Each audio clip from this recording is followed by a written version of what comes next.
Power sharing करना क्यों जरूरी है? इसके दो रीजन दिए जाते हैं। पहला रीजन जिसे प्रूडेंशियल रीजन कहा जाता है और दूसरा रीजन जिसे मोरल रीजन कहा जाता है। पहला रीजन क्या कहता है, थोड़ा इसको समझते हैं। पहला रीजन कहता है power sharing good because it help to reduce possibility between conflict between social groups. क्या कहता है कि पावर शेयरिंग क्यों अच्छा है? क्योंकि ये उस पॉसिबिलिटी को रिड्यूस करता है जो कॉन्फ्लिक्ट लाता है सोशल ग्रुप में। ठीक है, क्या है? प्रूडेंशियल रीजन है, ये प्रूडेंशियल रीजन है। और इससे क्या होता है, अगर कॉन्फ्लिक्ट नहीं होगा तो वायलेंस नहीं होगा, और वायलेंस नहीं होगा तो पॉलिटिकल स्टेबिलिटी बढ़ी रहेगी और देश का विकास होता रहेगा। दूसरा रीजन जो होता है वो होता है मोरल रीजन। मोरल रीजन मतलब कि डेमोक्रेसी क्या कहता है? डेमोक्रेसी कहता है कि पावर शेयरिंग बहुत ही ज़रूरी है। डेमोक्रेसी क्या कहता है कि पावर शेयरिंग बहुत ही ज़रूरी है।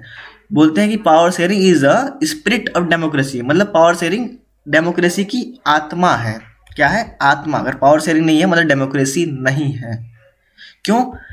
आप समझिए, जब चुनाव होता है तो सारे लोग वोट देते हैं, जो भी उस वोट देने लायक होते हैं वो सब लोग वोट देते हैं। मतलब इस पावर में सबकी हिस्सेदारी है।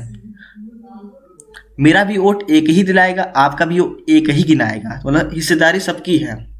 ठीक है, तो ये कहता है हमारा डेमोक्रेसी। ठीक है, तो पहले रीजन क्या कहते हैं? प्रूडेंशियल रीजन, इसको प्रूडेंशियल रीजन कहते हैं।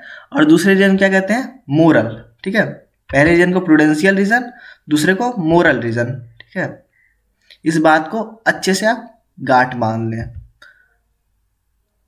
अब होता क्या है, तो तब बीच में एक कहानी दी हुई है, खलील्स डिलेमा। खलील्स डिलेमा, ठीक है, एक कहानी दी हुई है। इस कहानी में विक्रम और बैताल, कहानी सुनते हैं विक्रम बैताल की, ऐसा ही कुछ है। विक्रम गाड़ी चला रहा होता है, मोटरसाइकिल, ठीक है, और उसकी पीठ पर बैताल बैठा होता है। बैताल सोचता है कि कहीं विक्रम सो ना जाए, इस वजह से उसे कहानी सुनाने लगता है। कहानी में क्या कहता है? In the city of Beirut there lived a man called Khalil. कहता है एक बेहरुत शहर है जहां पर एक आदमी रहता था, उसका नाम था खलील। उसके पापा मम्मी क्या थे?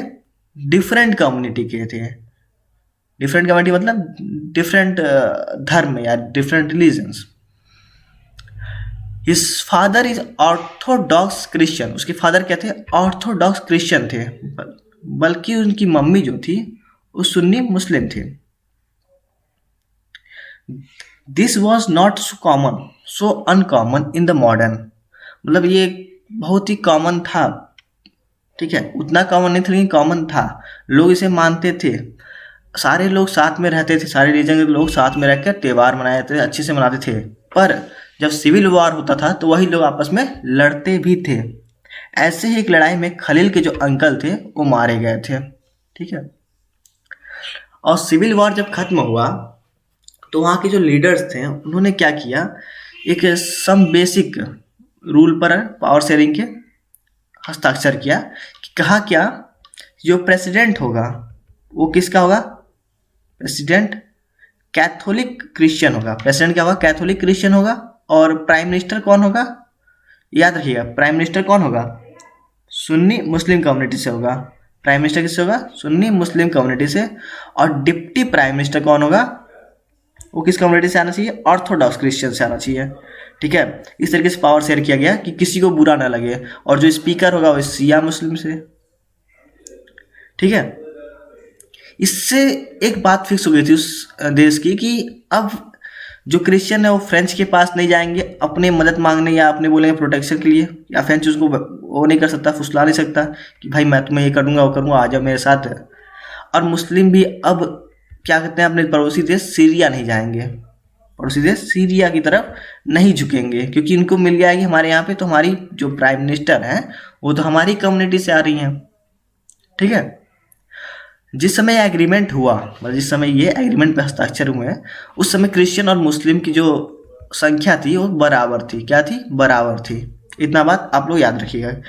पर बाद में तो ऑब्वियस सी बात है, बाद में मुस्लिम की जो थे वो क्लियर मेजॉरिटी में आ गए थे, क्लियर मेजॉरिटी में आ गए थे। Khalil does not like this system one bite. Khalil इस सिस्टम को पसंद नहीं करता था, क्योंकि वो ना अपने पापा का धर्म मानता था ना अपने मम्मी का। वो पॉलिटिकल एम्बिशन, मतलब उसको पसंद था पॉलिटिकल में, ठीक है, इंटरेस्टेड था पॉलिटिक्स करने में इंटरेस्ट था। तो उसका कहना था कि क्यों ना एक ही इलेक्शन हो जिसको सबको अलाउ कर दिया जाए, खड़े हो, जो मैक्सिमम वोट पाएगा वो प्रेसिडेंट बन जाएगा, चाहे वो किसी भी कम्युनिटी से हो। जैसे यहाँ लिखा हुआ है, क्या लिखा, just hold an election, allow everyone to contest, whoever win maximum votes become the president, no matter which community he comes from. Why cannot we do that? क्यों हम ऐसा कर नहीं सकते? सारे डेमोक्रेसी में अदर कंट्री के ऐसा ही होता है। तो उसने बड़ों से जब बात की तो बड़े बोले कि जो बड़े देख चुके थे खून खराबा देख चुके थे, एक पूरा गृह युद्ध खेल चुके थे, उन्होंने बोला नहीं भाई ये ठीक है, ये गारंटी देता है किसका, पीस का। कि क्या दे रहा है, गारंटी दे रहा है पीस का।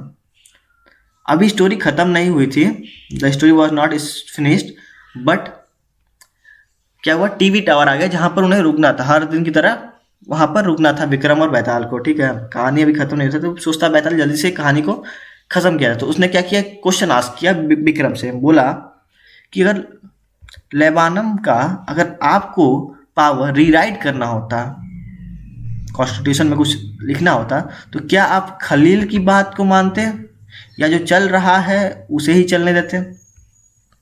अब बच्चों आपका काम क्या है, आपका काम क्या है, इस बेचारे विक्रम के आंसर देने में मदद करें बैताल को, ठीक, विक्रम को आंसर देने में मदद करें, ठीक है। आप लोग कमेंट बॉक्स में अपना अपना आंसर लिख दीजिएगा, मैं चेक कर लूंगा, ठीक है। अगला है फॉर्म्स ऑफ पावर शेयरिंग, इसे हम अगले वीडियो में डिस्कस करेंगे। तब तक के लिए पढ़ते रहिए।